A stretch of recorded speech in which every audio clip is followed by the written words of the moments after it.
O jantar havia começado em silêncio, como tantos outros nos últimos meses. A mesa de jacarandá comportava 6 cadeiras, mas apenas 4 estavam ocupadas naquela noite. Renato na cabeceira, Dora à sua direita, Rafael ao lado oposto e Isabela entre os 2 homens, naquele lugar que às vezes parecia uma trincheira e às vezes parecia um corredor sem saída.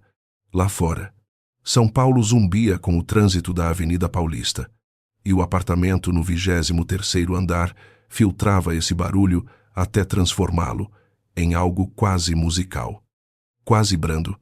Dentro, o som dominante era o tilintar de talheres contra a porcelana. Isabela levantou o copo de água e bebeu devagar, com os olhos fixos no centro da mesa. Ela havia aprendido, nos 2 anos de casamento com Rafael, que os silêncios naquela família tinham texturas diferentes. O silêncio de Dora era macio, preocupado, sempre prestes a se desfazer numa pergunta gentil sobre o tempo ou sobre a sobremesa. O silêncio de Renato era denso, carregado. O silêncio de um homem que está organizando os próprios pensamentos antes de falar algo que não pode ser desfeito. E o silêncio de Rafael era o mais perigoso de todos.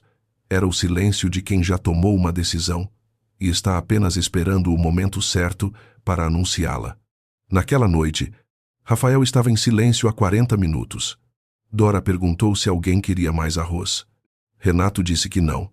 Obrigado. Isabela disse que estava bem. Rafael não respondeu. Foi quando Dora perguntou, com aquela voz suave que usava para tentar dissolver tensão: Rafael, tudo bem com você? E foi como se a pergunta tivesse aberto uma porta que ele havia estado segurando fechada com as 2 mãos. Rafael pousou o garfo, não com violência, mas com uma deliberação que chamou a atenção de todos na mesa. Ele olhou para o pai, depois olhou para Isabela, e quando falou, a voz saiu firme, quase ensaiada, como se ele houvesse repetido aquelas palavras para si mesmo várias vezes antes de chegar ao jantar. Eu preciso dizer uma coisa, e prefiro dizer aqui, na frente de vocês 2, do que ficar guardando. Renato levantou os olhos do prato, mas não disse nada. Esse casamento não está funcionando. Rafael continuou, e eu acho que todo mundo aqui sabe disso. Só que ninguém quer admitir em voz alta. Isabela sentiu o estômago apertar, mas manteve o rosto neutro. Ela havia se treinado para isso também. Dora abriu a boca. Rafael a interrompeu com um gesto. Mãe, deixa eu terminar. Ele voltou os olhos para o pai. Você sempre me disse que um homem que se respeita sabe com quem está se casando. Que a escolha da esposa diz tudo sobre o caráter de uma pessoa. Ele fez uma pausa curta. Pois bem, eu errei na escolha. E você sabe disso tanto quanto eu. O silêncio que se seguiu foi de uma qualidade diferente de todos os anteriores. Era o silêncio de depois de uma explosão, quando o ouvido ainda está tentando processar o que aconteceu. Isabela colocou as mãos no colo, debaixo da mesa, e entrelaçou os dedos com força. Por fora, continuava serena. Foi Renato quem falou primeiro, mas não disse o que Rafael esperava. Termine de comer, disse Renato, com uma voz tão calma que parecia vir de outro planeta. Rafael franziu o cenro. Pai, eu estou falando sério. Eu sei que está falando sério. Renato pegou o copo de água. E eu estou dizendo para você terminar de comer. Você não tem nada a dizer sobre o que eu acabei de falar. Renato bebeu, pousou o copo devagar, com uma precisão quase cirúrgica, no mesmo lugar onde estava antes. Olhou para o filho por um momento longo. Tenho muita coisa a dizer, respondeu ele, mas não agora. E não assim. Rafael empurrou a cadeira para trás e se levantou. Eu não estou pedindo sua aprovação. Pai, estou te informando. Você não merece minha esposa, gritou o filho.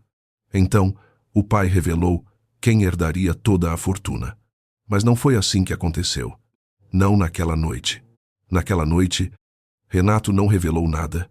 Ele apenas olhou para o filho de pé, com a cadeira empurrada para trás, com a raiva mal disfarçada no queixo cerrado, e disse: Sente-se, Rafael. E havia algo na voz dele, uma gravidade que não era raiva nem desespero, mas algo mais parecido com uma certeza absoluta, que fez Rafael hesitar. Por um segundo, apenas um segundo, ele ficou ali parado, a meio caminho entre ficar e ir embora. Depois se sentou. Dora olhou para Isabela com aqueles olhos de quem quer pedir desculpa, mas não sabe como sem tornar tudo pior. Isabela deu a ela um pequeno sorriso. O tipo de sorriso que não significa que está tudo bem, mas significa que não é necessário se preocupar agora. O jantar continuou.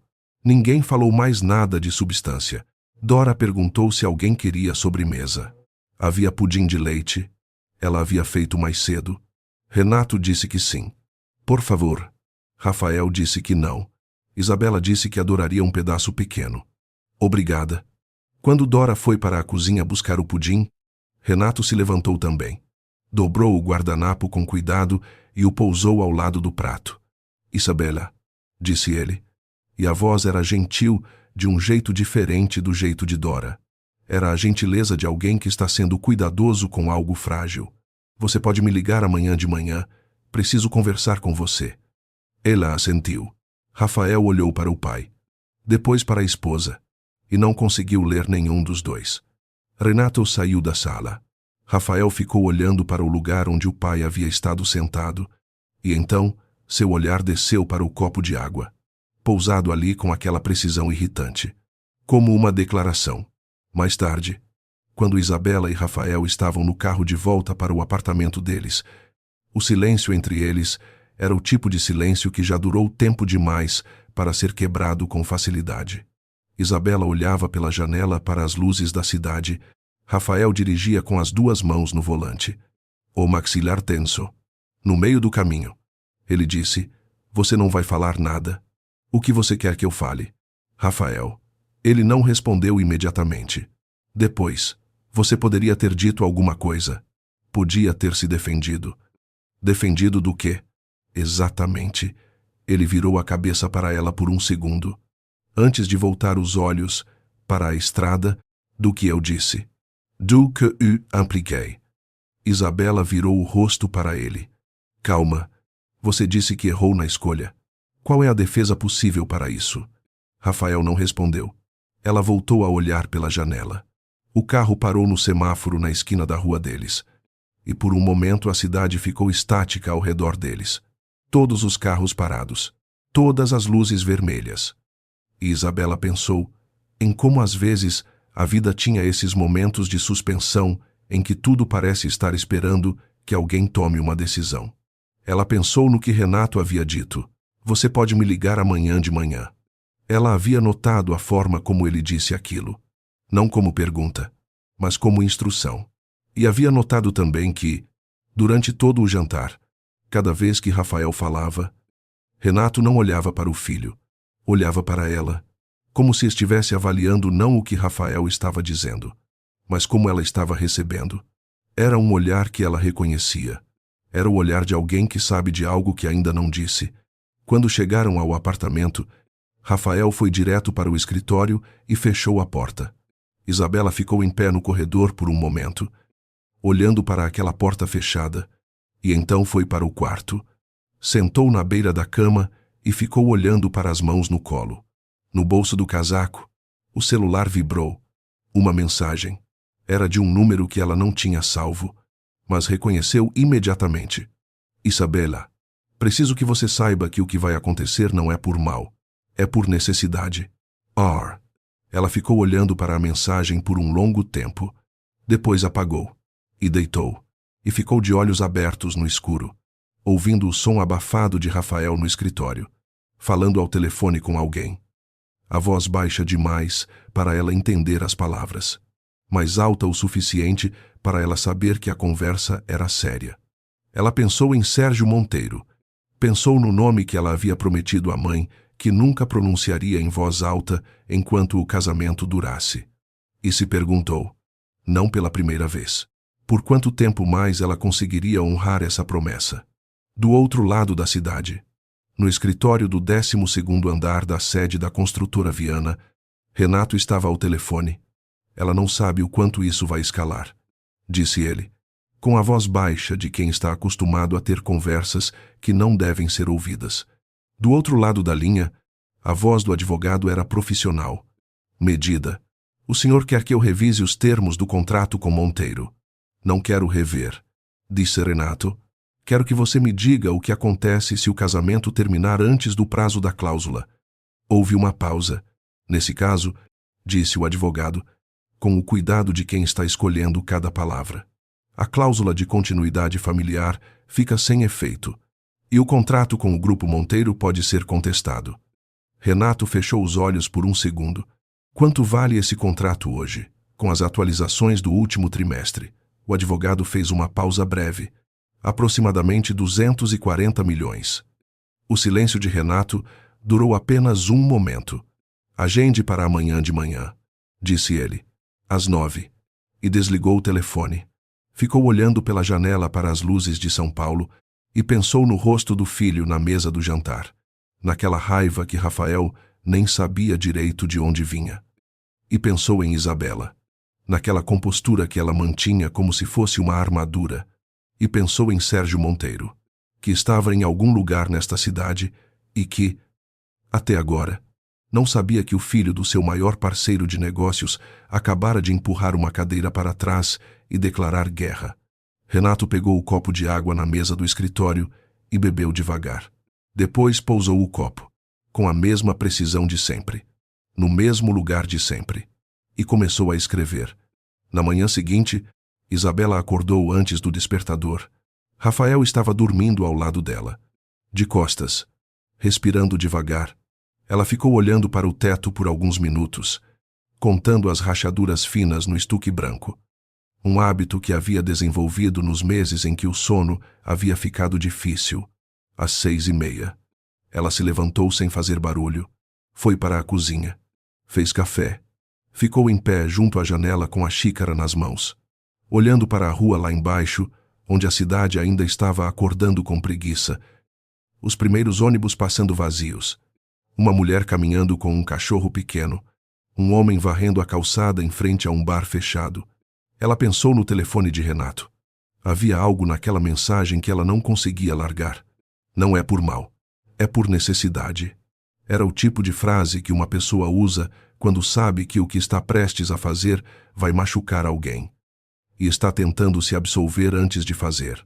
Ela havia recebido frases assim antes, da mãe, principalmente, nos anos em que a mãe havia tomado decisões difíceis e depois as justificado com a mesma lógica. Necessidade. Não, crueldade. Isabela bebeu o café. Às 8:45, ela estava no carro, dirigindo em direção ao escritório de Renato. Rafael ainda dormia quando ela saiu.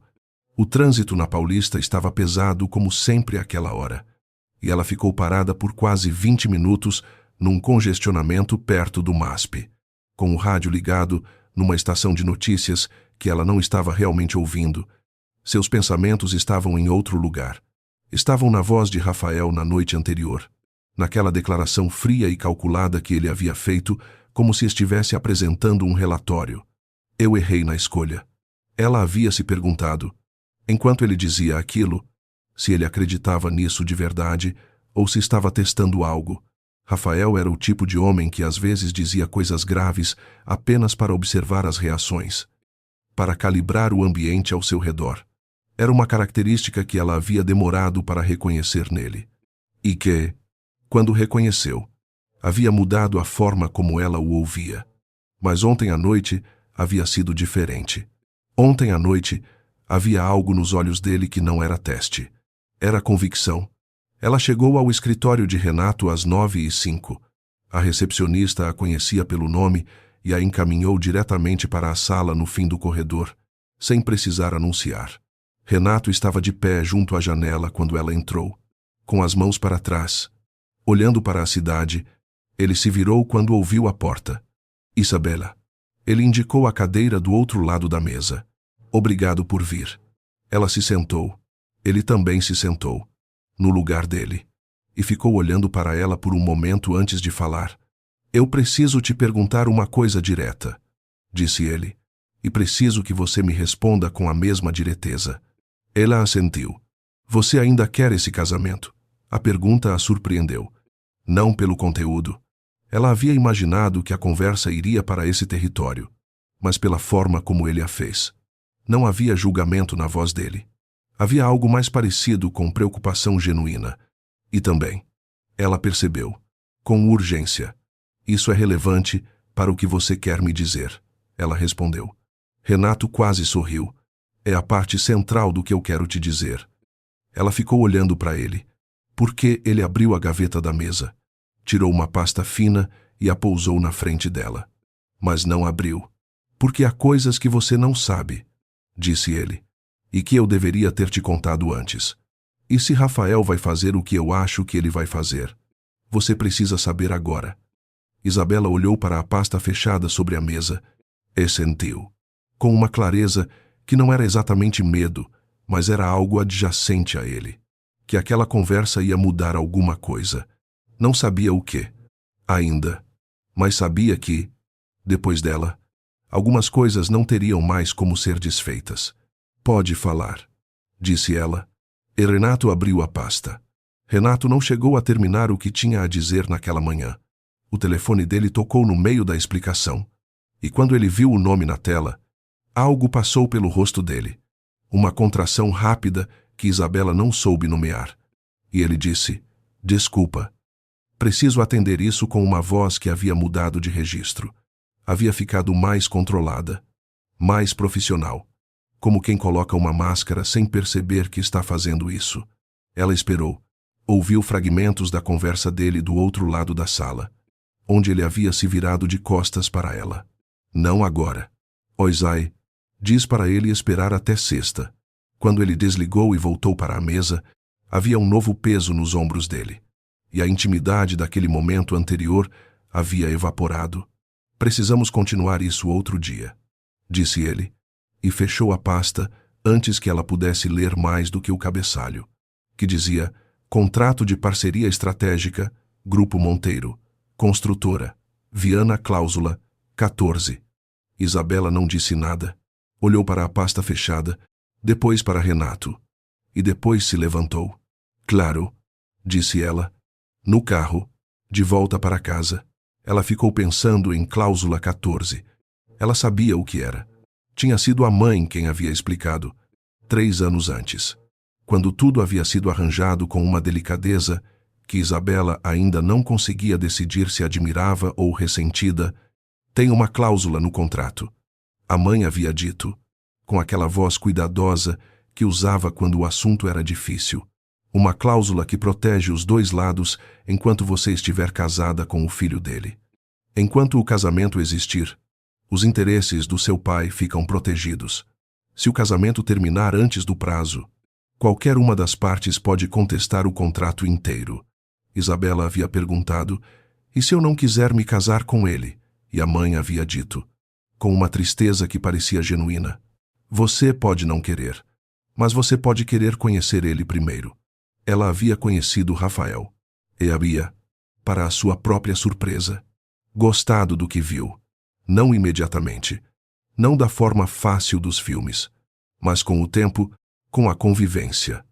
Com aquelas conversas noturnas que eles tinham no começo do casamento, quando nenhum dos 2 conseguia dormir, e ficavam na varanda até a madrugada, falando sobre tudo e nada. Havia algo em Rafael que era genuíno, por baixo de toda a arrogância, por baixo da necessidade constante de provar que estava certo. Havia um homem que tinha medo de não ser suficiente, e que lidava com esse medo sendo excessivo em tudo. Ela havia se importado com esse homem. O problema era que esse homem havia parado de acreditar que ela se importava. Ela não sabia exatamente quando isso havia acontecido. Havia sido gradual, como a maré, que recua tão devagar que você só percebe quando os pés já estão secos. Havia uma frieza que havia se instalado nele nos últimos 6 meses, uma distância que ela havia tentado atravessar e que ele havia recuado cada vez mais a cada tentativa dela. Como se a proximidade dela fosse uma ameaça, ou como se alguém estivesse dizendo a ele que era. Quando chegou ao apartamento, Rafael estava acordado e vestido, com o laptop aberto na mesa da cozinha e o café esfriando ao lado. Ele levantou os olhos quando ela entrou. Onde você estava? Fui falar com seu pai. Rafael fechou o laptop. Ele te chamou. Ele pediu para eu ligar. Eu fui pessoalmente. Havia uma tensão nos ombros dele que ela reconhecia. Era a tensão de quem quer fazer uma pergunta, mas tem medo da resposta. O que ele disse? Não muito. Ela respondeu. O que era verdade. Fomos interrompidos. Rafael ficou olhando para ela por um momento, com aquele olhar avaliador que ela nunca havia conseguido decifrar completamente. Depois abriu o laptop de novo. Eu tenho uma reunião, disse ele. Ela foi para o quarto. Camila Duarte havia voltado para São Paulo há 2 meses, depois de 3 anos em Lisboa. E Rafael havia fingido para si mesmo que isso não significava nada durante 6 semanas antes de responder à mensagem dela. A mensagem havia sido simples. Ouvi que você estava casado. Quero te cumprimentar pessoalmente. Ele havia demorado 48 horas para responder. Depois havia marcado um café. O café havia durado 3 horas. Eles se encontravam agora numa cafeteria no Itaim Bibi, toda quinta-feira de manhã. Enquanto Isabela estava na aula de pilates que ela fazia 3 vezes por semana, Rafael não havia perguntado a si mesmo o que isso dizia sobre ele. Era mais fácil não perguntar. Naquela quinta-feira, Camila chegou antes dele, como sempre, e já tinha 2 cafés pedidos quando ele se sentou à frente dela. Ela era bonita do jeito que algumas mulheres são bonitas, sem parecer que estão tentando. Com aquele cabelo escuro meio desgrenhado e aquele sorriso que chegava aos olhos com 1 segundo de atraso, como se precisasse de um momento para decidir se era genuíno. Você está diferente, ela disse, antes mesmo de ele tirar o casaco. Diferente como cansado. Ela inclinou a cabeça. O jantar foi ontem. Ele havia contado a ela sobre o jantar com 2 dias de antecedência. Quando havia tomado a decisão, havia precisado contar para alguém. E Camila era a pessoa mais fácil de contar, porque ela nunca julgava. Pelo menos não de um jeito que parecesse julgamento. Foi, confirmou ele. Não foi como eu esperava. O seu pai reagiu mal. Meu pai não reagiu. Rafael pegou o café. Esse é o problema. Meu pai ficou sentado ali e ficou olhando para ela. Camila inclinou a cabeça alguns milímetros. Para Isabela. Para Isabela. Ela bebeu. Como se ela fosse a única pessoa na mesa que importava. Camila ficou olhando para ele com aquela expressão de cuidado que ele havia aprendido a confiar. Depois disse, com uma voz cuidadosa, Rafael, você já considerou que talvez exista uma razão para seu pai proteger ela que você não conhece? Que tipo de razão? Ela hesitou. Era uma hesitação calculada. Ele perceberia isso mais tarde. Muito mais tarde. Mas naquele momento parecia genuína. Eu ouvi algumas coisas, disse ela, quando estava em Lisboa, sobre o Grupo Monteiro. Rafael pousou o café. O que você ouviu? Que o pai de Isabela é sócio do seu pai há mais tempo do que qualquer um admite. Ela pausou. E que o casamento de vocês não foi exatamente por acaso. O silêncio que se seguiu durou tempo suficiente para que alguém passasse pela calçada do lado de fora da cafeteria com um guarda-chuva amarelo. Embora não estivesse chovendo. E Rafael ficasse olhando para esse guarda-chuva amarelo sem realmente vê-lo.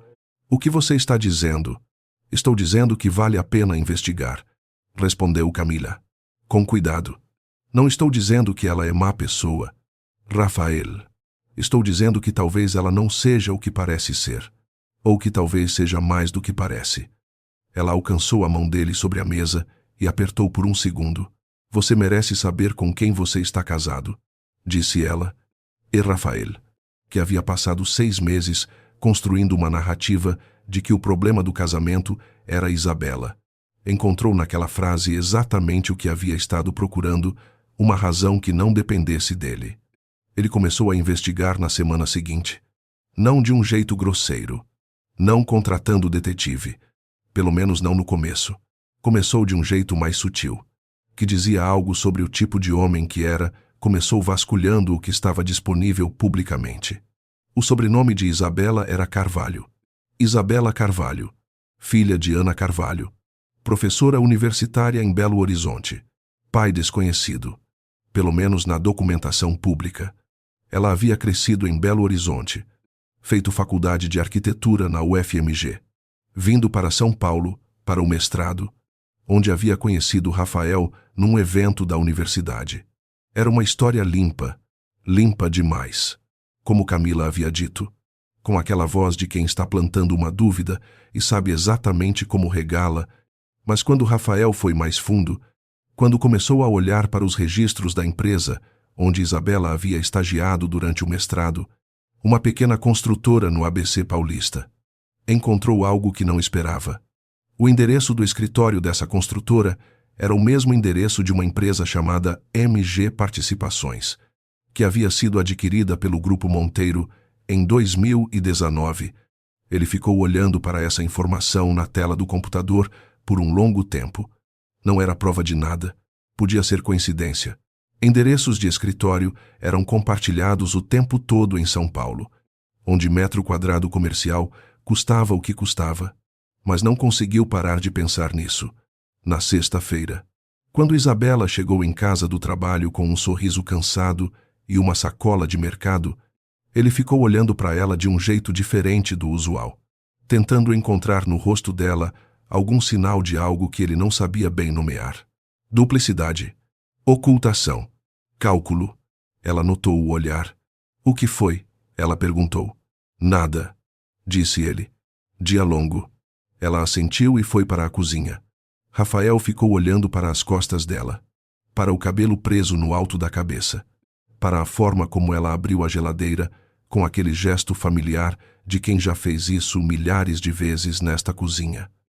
E sentiu uma náusea pequena e específica, que não sabia se era suspeita ou culpa, provavelmente as duas coisas, nessa mesma noite, enquanto Isabela dormia. Ele ficou no escritório até as 2 da manhã, lendo tudo o que conseguiu encontrar sobre o Grupo Monteiro. E quanto mais lia, mais uma peça ia se encaixando, numa posição que ele não gostava. O Grupo Monteiro havia se tornado um parceiro estratégico da construtora Viana num momento muito específico, 3 meses antes do casamento dele com Isabela, numa parceria que havia expandido os negócios do pai de uma forma que Rafael havia atribuído ao talento e ao timing do mercado. Ele havia atribuído à competência do pai. Nunca havia perguntado se havia outra razão. No sábado de manhã, Isabela recebeu uma mensagem de Renato pedindo que ela fosse até a casa dos pais sozinha. Sem Rafael. Ela foi. Dora a recebeu na porta com um abraço que durou 1 segundo a mais do que o habitual. O tipo de abraço que carrega alguma coisa que não vai ser dita em palavras. Renato estava na sala, de pé, perto da janela. Numa postura que Isabela havia aprendido a associar com conversas sérias. Pode sentar, disse ele. Ela se sentou no sofá.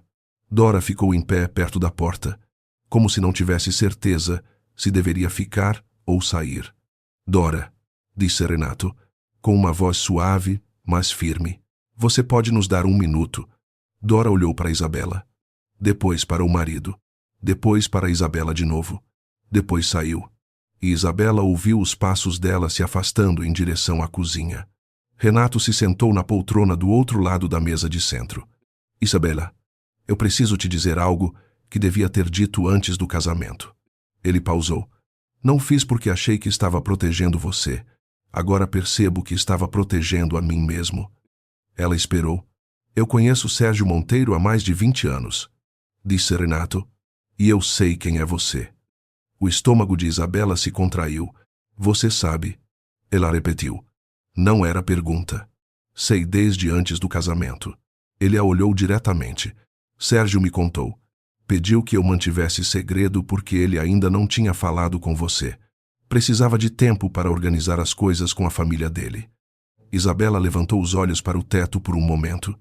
Uma tentativa de manter a compostura que ela havia treinado. Tanto, você sabia quem eu era? Disse ela. Devagar. E deixou que o casamento acontecesse assim mesmo. Eu deixei que o casamento acontecesse, disse Renato, porque via em você exatamente o tipo de pessoa que eu queria que meu filho escolhesse. A questão do Sérgio era separada disso, ou pelo menos eu acreditava nisso. Ela ficou olhando para ele, e agora perguntou, Agora Rafael está querendo terminar o casamento, disse Renato, sem saber o que esse casamento carrega. E se ele fizer isso, as consequências vão além de vocês dois. Isabela colocou as mãos no colo. Você quer que eu continue casada com ele para proteger o contrato? Disse ela. Não era acusação. Era apenas clareza. Quero que você continue casada com ele, disse Renato, porque acho que você ainda importa para ele, mesmo que ele não saiba disso. E porque acho que ele vai lamentar isso pelo resto da vida se você sair pela porta agora. Ela ficou em silêncio por um tempo longo. Você vai contar a ele? Ela perguntou por fim. Renato cruzou os dedos. Não ainda, disse ele. Não enquanto ele estiver assim. Ele vai ouvir errado.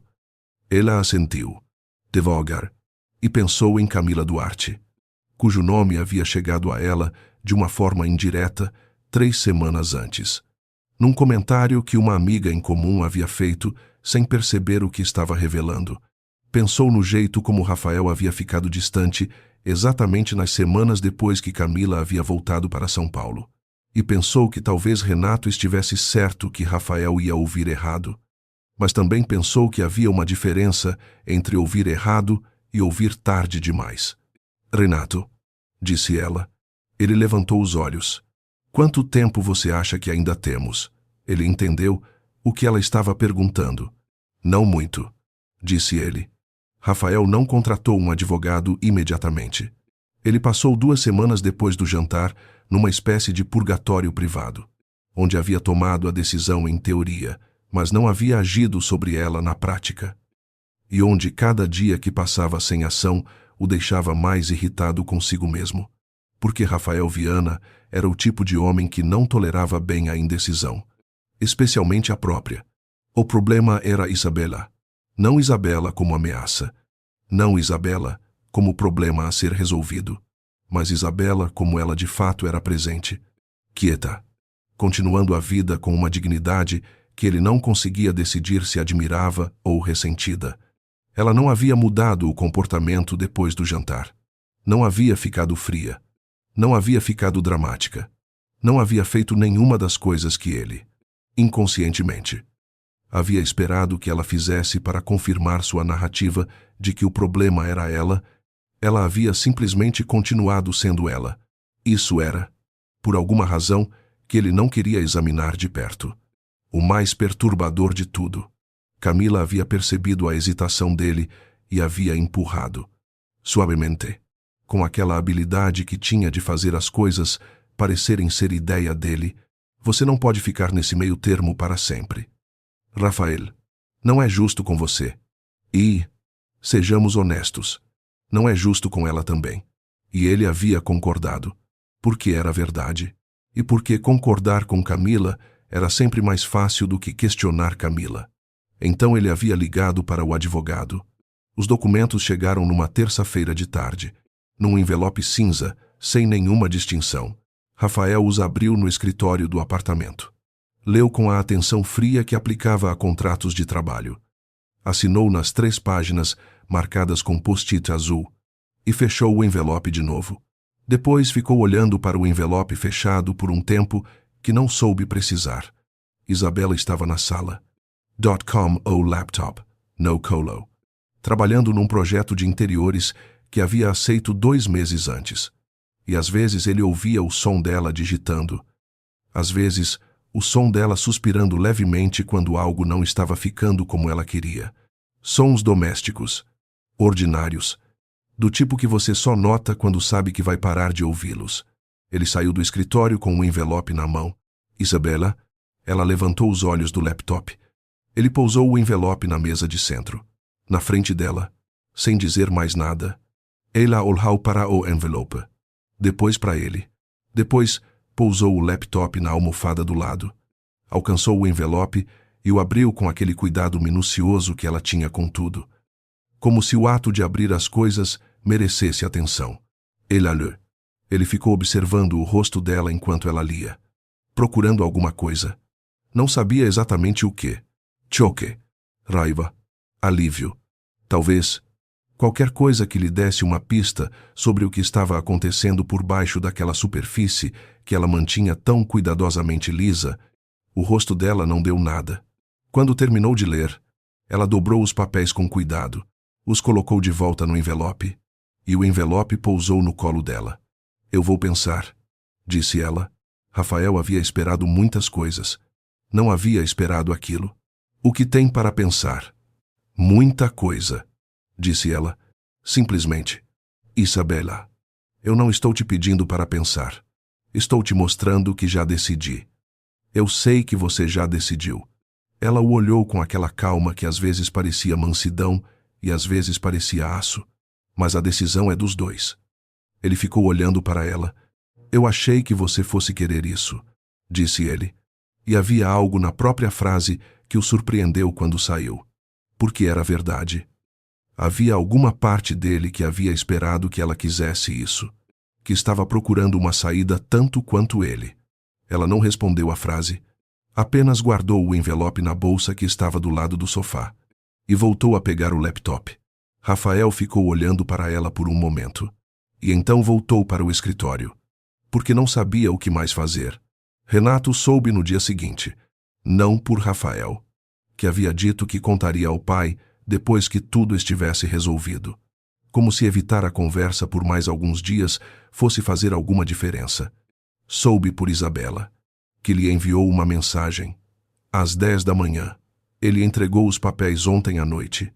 Achei que você devia saber. Renato leu a mensagem 3 vezes. Depois ligou para a secretária e cancelou as reuniões da tarde.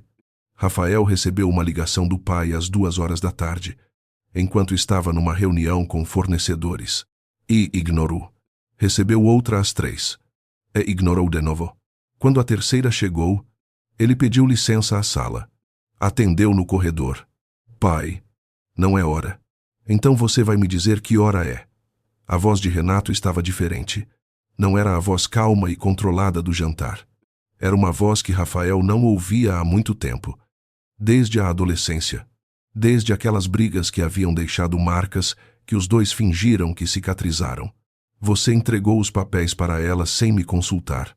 Não precisava da sua consulta para tomar decisão sobre o meu casamento. Não precisa.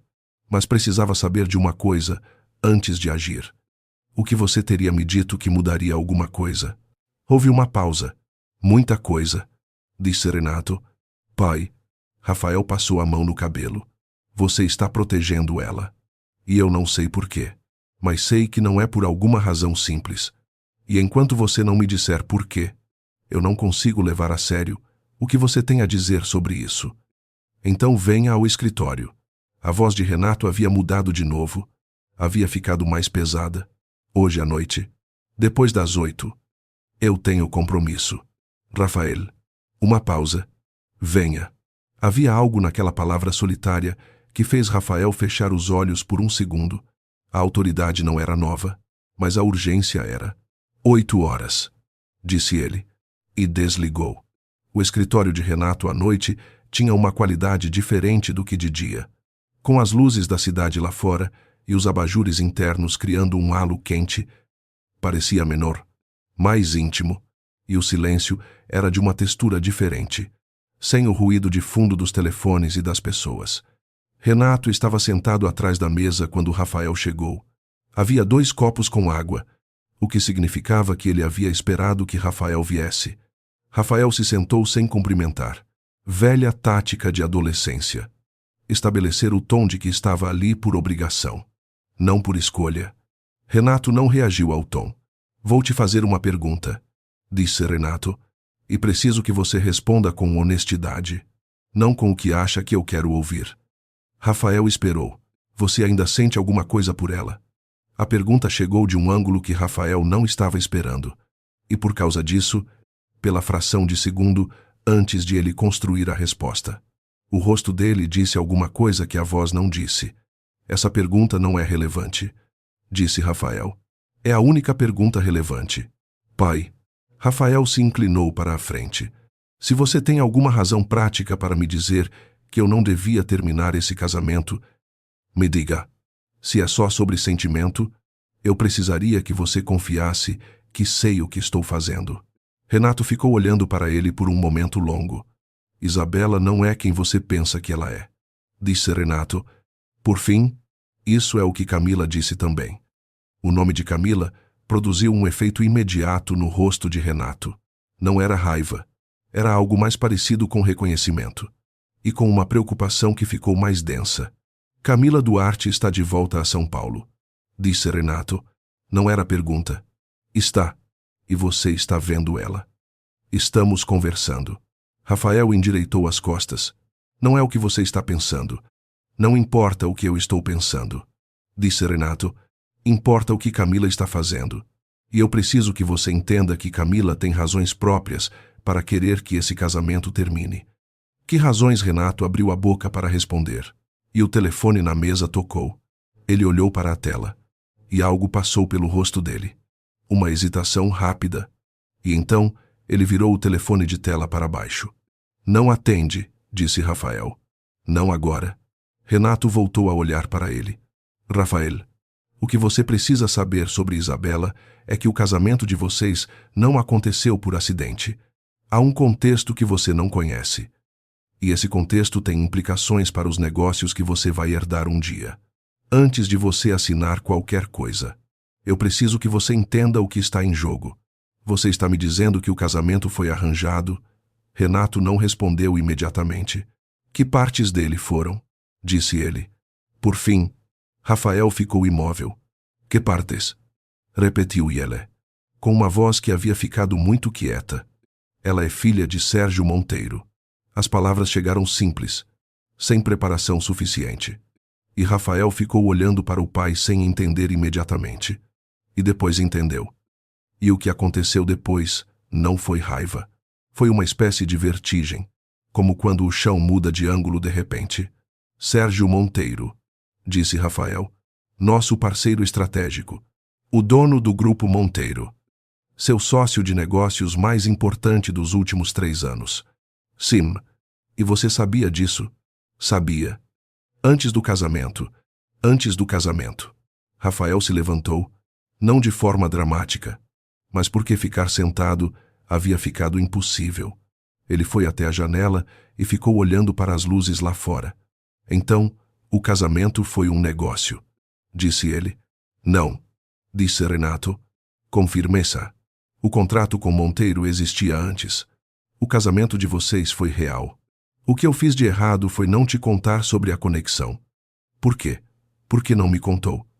Porque eu sabia que você reagiria exatamente assim. Renato se levantou também. Colocaria tudo numa caixa chamada negócio e jogaria fora sem parar para considerar que Isabela é uma pessoa real que não tem culpa de ter nascido quem nasceu. Rafael se virou. Ela sabia, Renato não respondeu de imediato. Ela sabia, disse Rafael. E não era pergunta, dessa vez. Ela sabia da conexão entre o pai e mim, disse Renato. Com cuidado. Não sabia de todos os detalhes do contrato, mas sabia que o casamento não foi por acaso. Ela sabia que havia uma razão além do acaso. Renato fez uma pausa.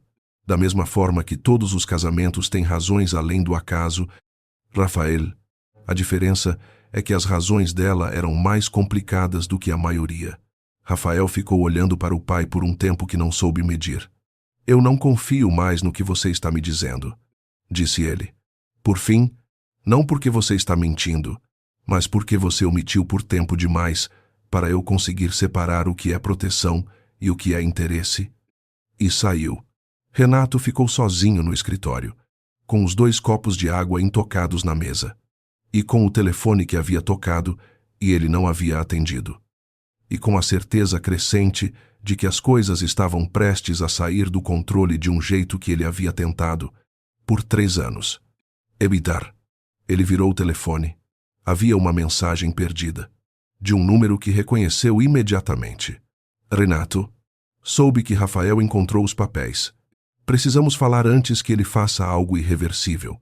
Sérgio. Renato fechou os olhos por um momento. Depois digitou: amanhã, 8 da manhã.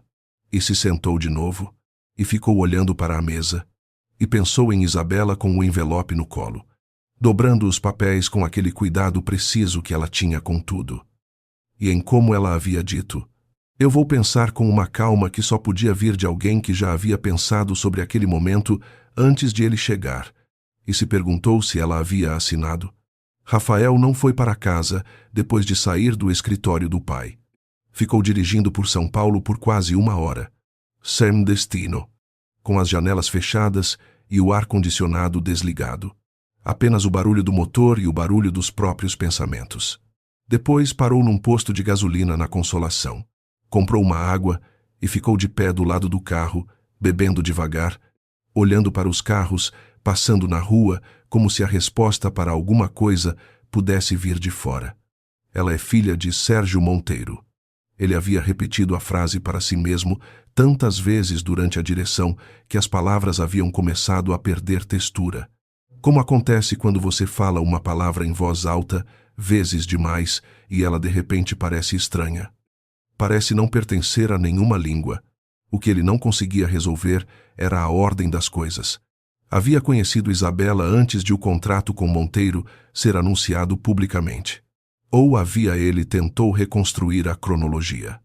E percebeu, com um desconforto que não era exatamente choque, mas era alguma coisa próxima, que não sabia ao certo. O casamento havia sido 8 meses depois do anúncio da parceria. Mas eles haviam se conhecido antes, ou pelo menos ele havia achado que era antes.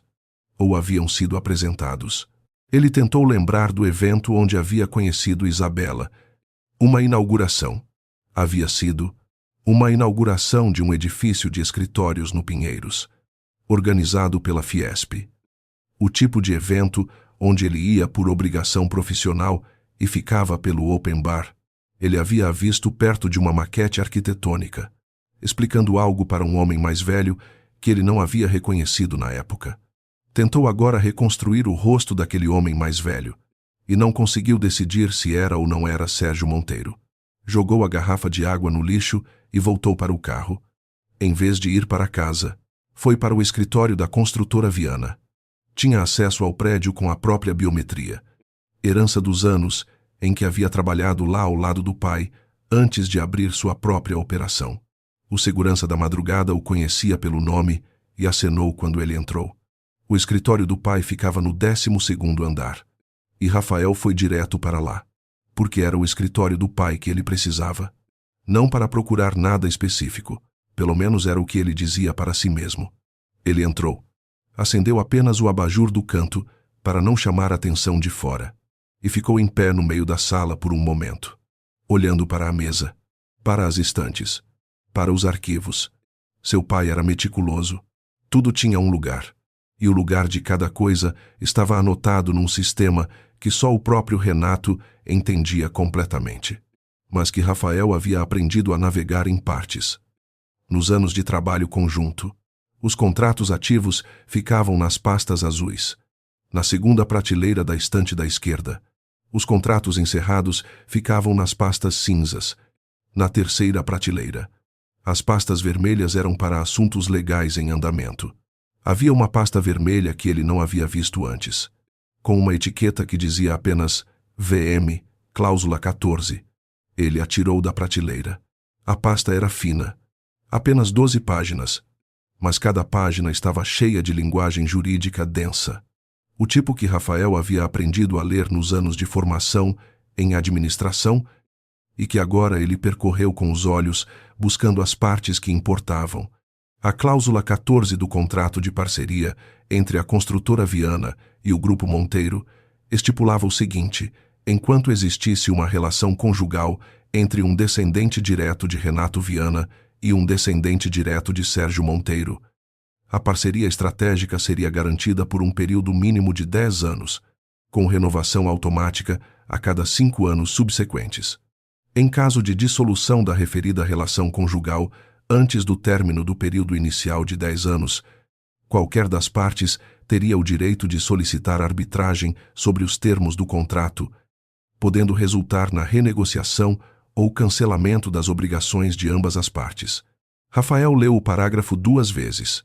Depois leu uma terceira vez. Virou a página, e ali estava o nome de Isabela. Não como esposa de Rafael Viana, mas como parte vinculada, com uma nota de rodapé que identificava sua filiação, Isabela Carvalho Monteiro.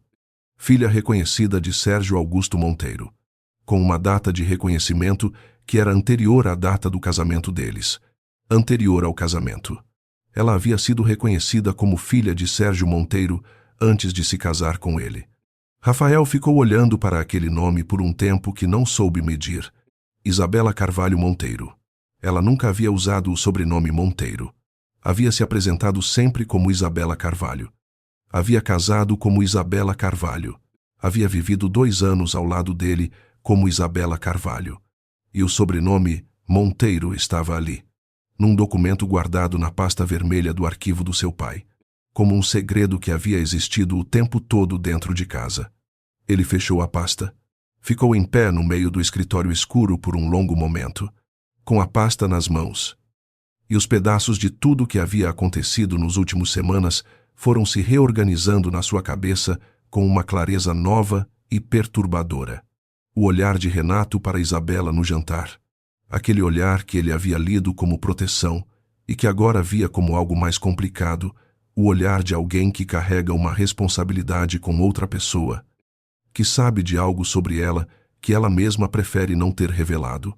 A reação de Isabela quando ele havia mencionado, numa conversa casual meses atrás, que estava negociando com o Grupo Monteiro, um enrijecimento quase imperceptível nos ombros dela. Um meio segundo de pausa antes de ela continuar o que estava fazendo. Ele havia atribuído ao cansaço. Agora sabia que não era cansaço. A recusa dela em assinar os papéis imediatamente. Eu vou pensar. Ela estava pensando no contrato. Estava pensando nas implicações. Estava pensando em tudo que sabia e que ele não sabia. Rafael pousou a pasta na mesa. E então ouviu um som. Um som pequeno. O tipo de som que um sapato faz quando pisa em parquet, e o parquet range levemente, e que vem de perto, do corredor, do lado de fora da porta que ele havia deixado levemente aberta. Ele não se moveu por um segundo. Depois foi até a porta e abriu. O corredor estava vazio. Ficou olhando para os 2 lados. As luzes de emergência criavam um brilho avermelhado sobre o carpete cinza. Nenhuma figura. Nenhum movimento. Mas havia a porta do banheiro no fim do corredor. E ela estava se fechando com aquela lentidão hidráulica que as portas de banheiro corporativas tinham. E Rafael ficou olhando para ela e soube, com uma certeza que não precisava de prova, que alguém havia estado ali. Ele foi até o elevador, esperou, desceu para o térreo. O segurança levantou os olhos. "Tem alguém mais aqui em cima além de mim?" perguntou Rafael. O segurança consultou o registro. "Entrou uma pessoa umas 20 minutos antes do senhor", disse ele. "Uma mulher. Disse que ia buscar um documento que tinha esquecido." "Você sabe o nome?" O segurança olhou para o registro de novo. Assinou como Camila Duarte. Rafael ficou olhando para o registro por um momento. Depois, voltou para o elevador, de volta ao 12º andar. Ele foi direto para a pasta vermelha, que estava exatamente onde ele havia deixado, em cima da mesa. A abriu. Contou as páginas. 12 páginas. O mesmo número de antes. Mas a última página estava levemente torta, como se alguém a tivesse puxado e recolocado com pressa. Camila havia lido o contrato. Camila sabia sobre a cláusula 14. Rafael ficou em pé no escritório escuro do pai, com essa percepção se assentando devagar. E pela primeira vez em semanas, a narrativa que havia construído para si mesmo começou a se desfazer numa velocidade que não conseguia controlar. Camila havia chegado até ele com informações. Havia plantado dúvidas. Havia empurrado na direção do divórcio. E Camila havia acabado de ler um documento que mostrava que o divórcio invalidaria um contrato de 240 milhões de reais. Ele ligou para Camila. Ela atendeu no segundo toque. "Rafael." A voz estava serena. "Está tudo bem. Você foi ao escritório do meu pai hoje à noite", disse ele. Uma pausa brevíssima. "Fui buscar uns documentos que Camila..." Ele a interrompeu. "Você foi ao escritório do meu pai. Leu os arquivos dele e agora está fingindo que não foi. Então vou te pedir uma vez. Com educação, me diga o que você sabe sobre Sérgio Monteiro E o que você planejava fazer com essa informação? O silêncio durou 4 segundos. Podemos conversar pessoalmente, disse ela. Não. Rafael ficou olhando pela janela para São Paulo lá fora. Agora. Por telefone. Outro silêncio. Eu sei sobre o contrato há 4 meses, disse ela. Por fim, com uma voz que havia mudado de tom. Havia ficado mais plana, mais cuidadosa. Soube por uma fonte no escritório de advocacia que assessora o Grupo Monteiro.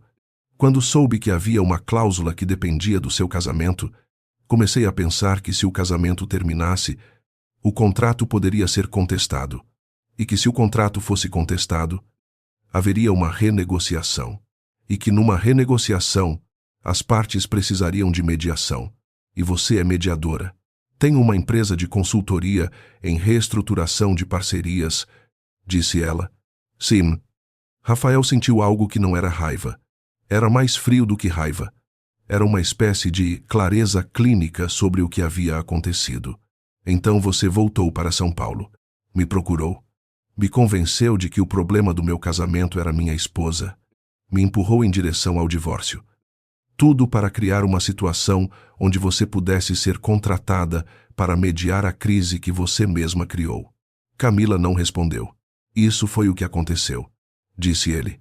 Rafael, o seu casamento já estava com problemas antes de eu. Boa noite.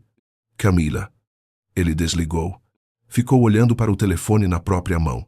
Depois olhou para a pasta vermelha em cima da mesa e pensou em Isabela, com o envelope de divórcio na mão, dobrando os papéis com aquele cuidado deliberado, dizendo, eu vou pensar com uma calma que agora ele entendia de forma diferente. Ela sabia do contrato, sabia o que um divórcio significava, e ainda assim havia guardado o envelope em vez de jogar na cara dele o que sabia. Ela havia guardado porque não queria que ele ficasse casado com ela por contrato. Havia guardado porque queria que ele escolhesse. Rafael sentou na cadeira do pai, naquele escritório que cheirava a café velho e a papel e as decisões de 30 anos de negócios, e ficou olhando para a pasta vermelha com o nome de Isabela impresso ali dentro. E sentiu, pela primeira vez em meses, algo que reconheceu com um atraso doloroso. Sentiu que havia cometido um erro. Não o erro do casamento. O erro de ter acreditado que sabia quem Isabela era sem nunca ter perguntado. Do lado de fora do escritório, São Paulo continuava existindo com toda a sua indiferença brilhante. E em algum lugar nessa cidade, Isabela estava dormindo ou não dormindo, com o envelope no fundo da bolsa, tendo escolhido não usar a informação que tinha como arma. E Camila Duarte estava em algum lugar nessa cidade também, ainda com o que sabia. E Rafael entendeu, com uma clareza que chegou tarde, mas chegou completa, que o problema ainda não estava resolvido. Sabia agora o que havia acontecido, mas Camila também sabia. E Camila, diferente de Isabela, não havia feito nenhuma escolha de segurar o que sabia. Isabela acordou às 6 da manhã, com uma certeza que não havia existido quando ela tinha adormecido. Havia algo na qualidade do silêncio do apartamento que era diferente. Rafael havia chegado tarde. Ela havia ouvido a porta. Havia ouvido os passos no corredor. Havia ficado deitada de olhos abertos, esperando que ele abrisse a porta do quarto. E ele não havia aberto. Havia dormido no escritório. Mas não era esse silêncio que era diferente. Era o silêncio dentro dela.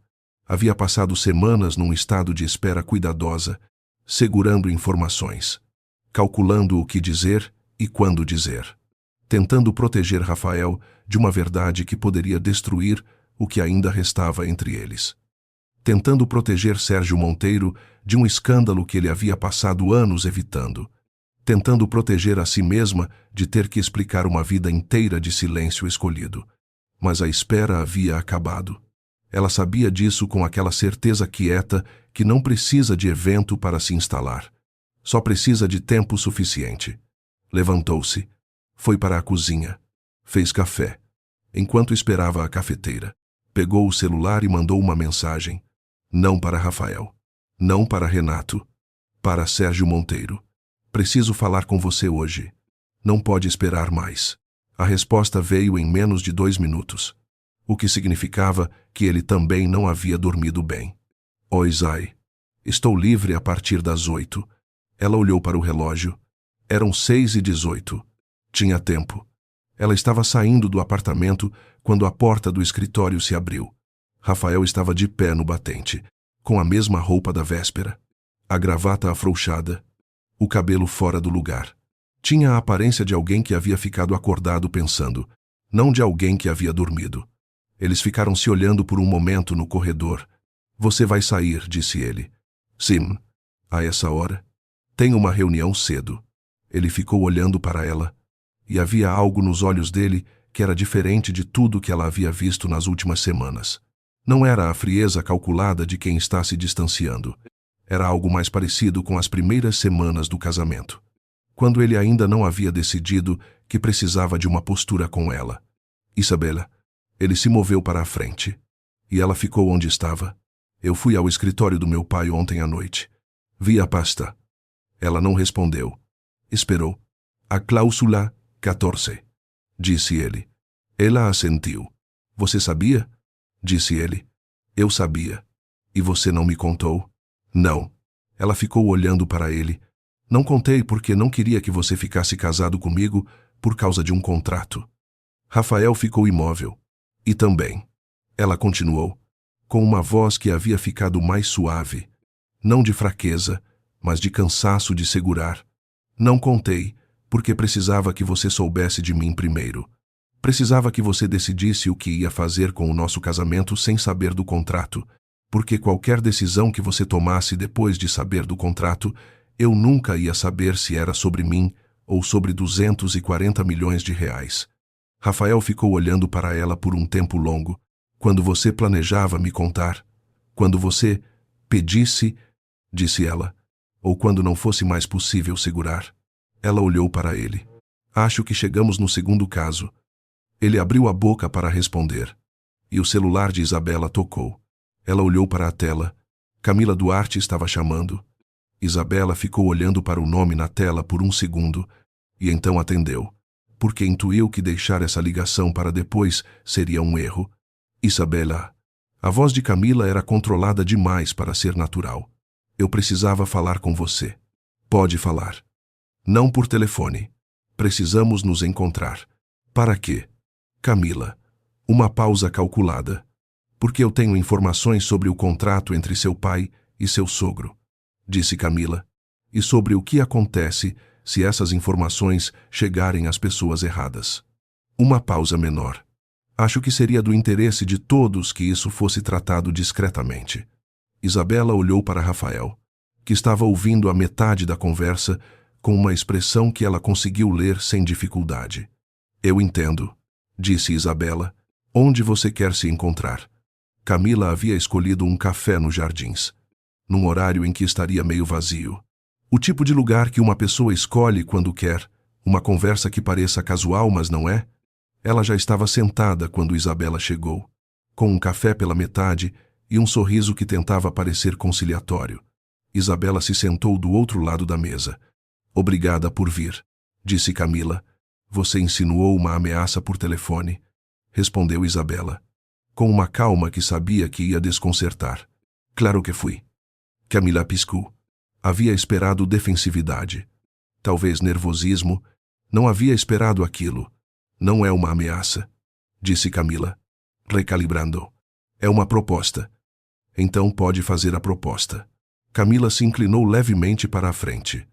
Eu tenho documentação sobre a cláusula 14 do contrato entre as duas famílias.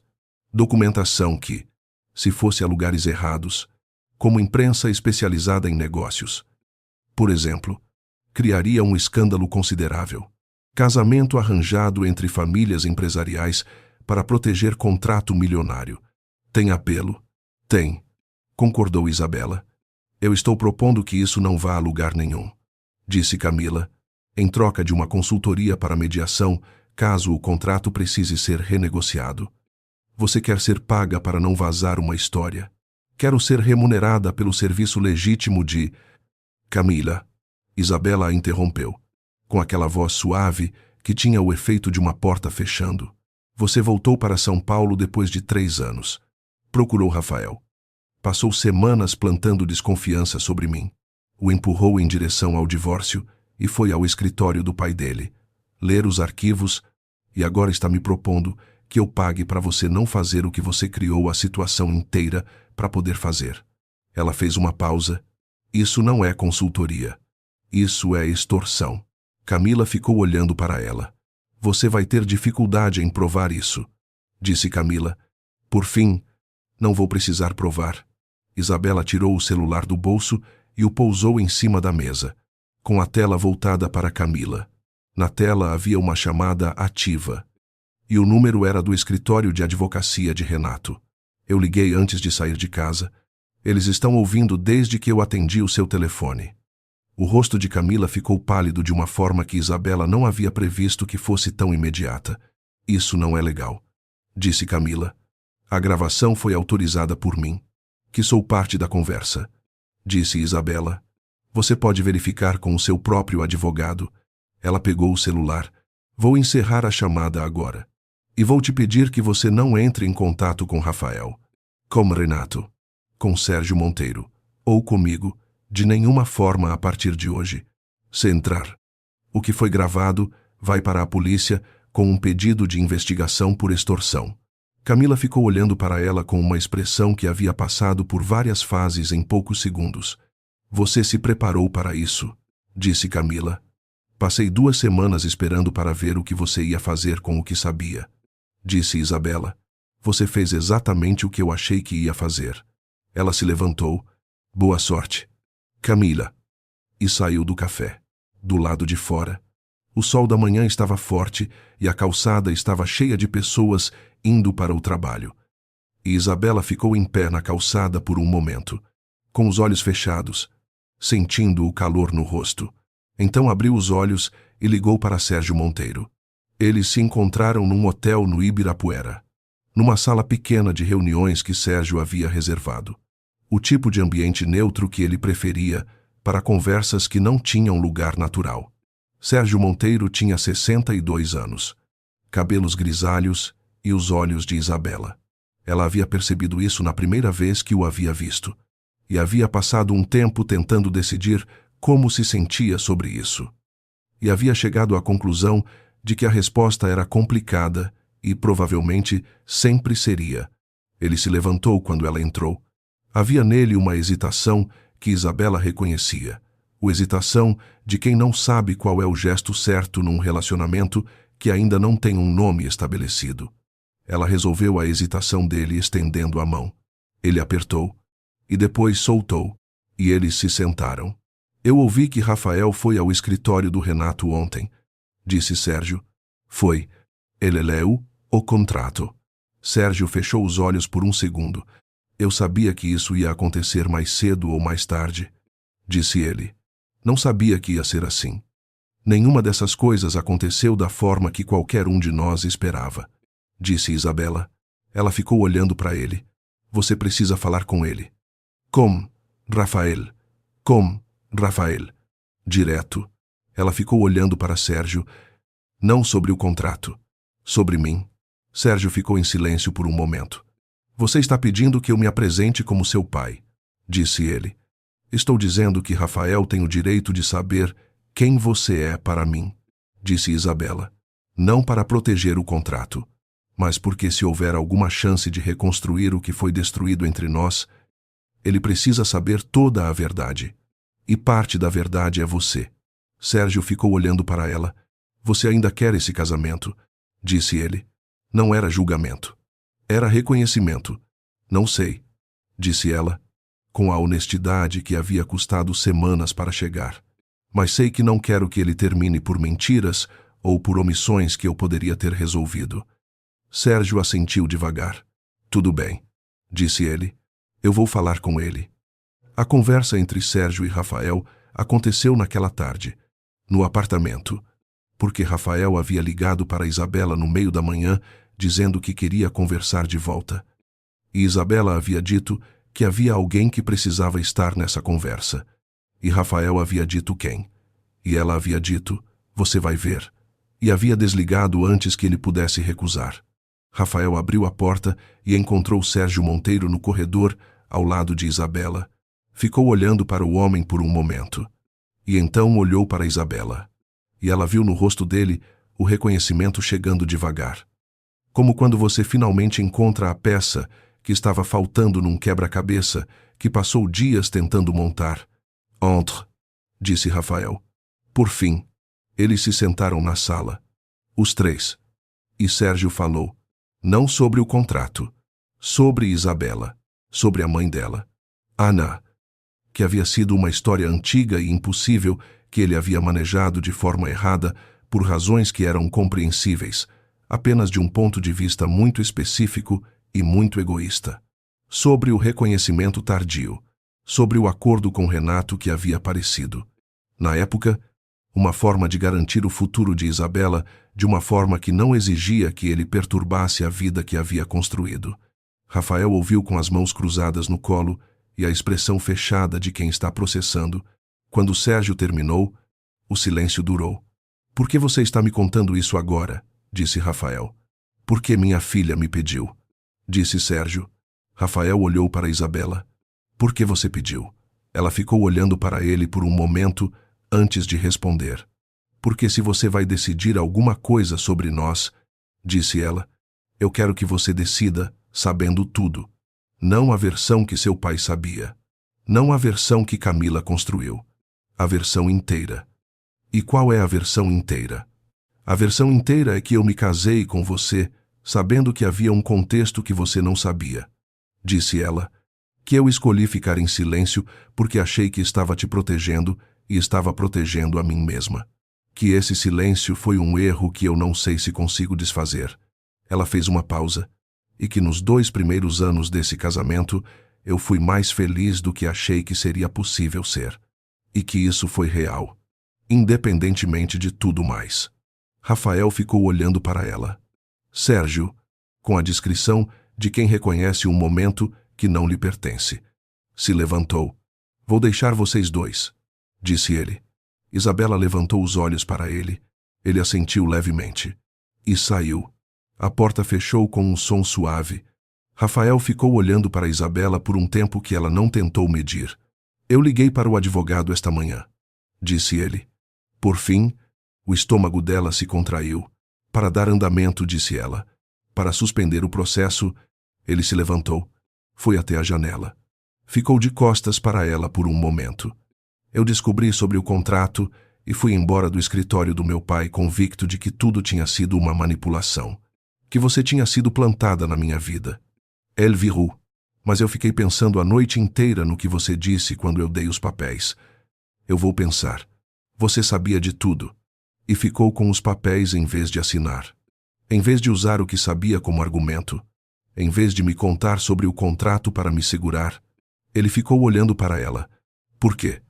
Porque um homem que fica casado com uma mulher por causa de 240 milhões de reais não é uma pessoa que ficou casado com ela, disse Isabela. É uma pessoa que ficou casado com um contrato. Rafael ficou imóvel. E eu não queria um casamento assim. Ela continuou.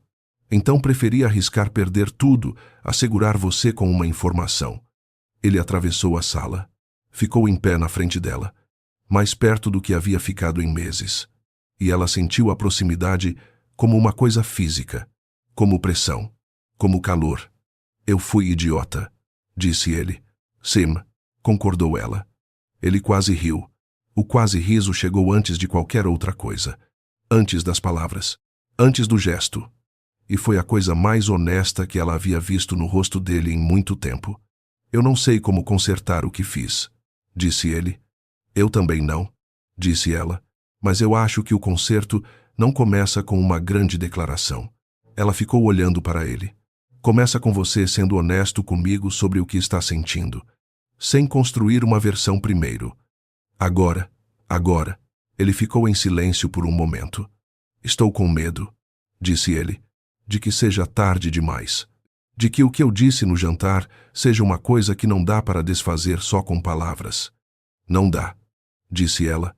Então como? Com tempo, disse ela. E com não mentir mais.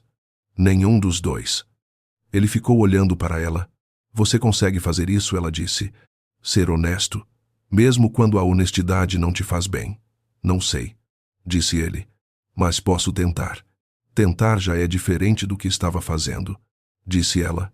3 dias depois, Renato reuniu a família, não num jantar formal.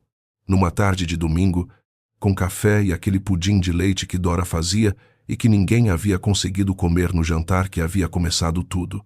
Estavam presentes Rafael e Isabela, lado a lado no sofá, não de mãos dadas, não com a intimidade recuperada de golpe, mas com a proximidade de 2 pessoas que decidiram tentar, que é uma proximidade diferente e mais honesta do que a maioria. Renato se sentou na sua poltrona de sempre. Eu tenho algo a dizer, disse ele, que devia ter dito há 3 anos. Ele olhou para Rafael. Eu tomei decisões sobre o futuro dessa família sem te incluir nessas decisões. Achei que estava protegendo, estava evitando. Rafael ficou em silêncio. E tenho algo a dizer sobre a herança, continuou Renato, não porque é o que importa mais, mas porque foi o que ficou em aberto e não pode ficar. Dora ficou imóvel na poltrona dela. A construtora Viana sempre foi construída em torno do que vale a pena manter, disse Renato.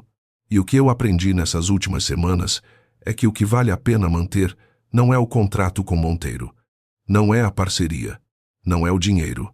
Ele olhou para o filho. É a capacidade de escolher certo quando é difícil. Rafael olhou para o pai. Então, a herança é para quem escolher. Certo, a herança, disse Renato, é para você. Sempre foi. Mas com uma condição que agora posso te dizer em voz alta. Coisa que não disse antes. A condição é que você seja o tipo de homem que toma decisões por razões que você consegue olhar no espelho e defender. Não por medo. Não por influência de quem tem interesse no que você decide. Rafael ficou olhando para o pai por um momento longo. Você devia ter me dito isso antes, disse Rafael. Sim, disse Renato. Devia. Dora se levantou e foi para a cozinha buscar o pudim. E quando voltou, com o prato e as colheres, e aquele sorriso que tentava dissolver tensão com gentileza, havia algo no apartamento que não havia estado presente no último jantar. Um silêncio diferente, mais macio. O silêncio, não de coisas não ditas, mas de coisas que finalmente tinham sido. Isabela serviu o pudim. Rafael pegou a colher. E pela primeira vez em muito tempo, o jantar terminou sem que ninguém precisasse sair antes.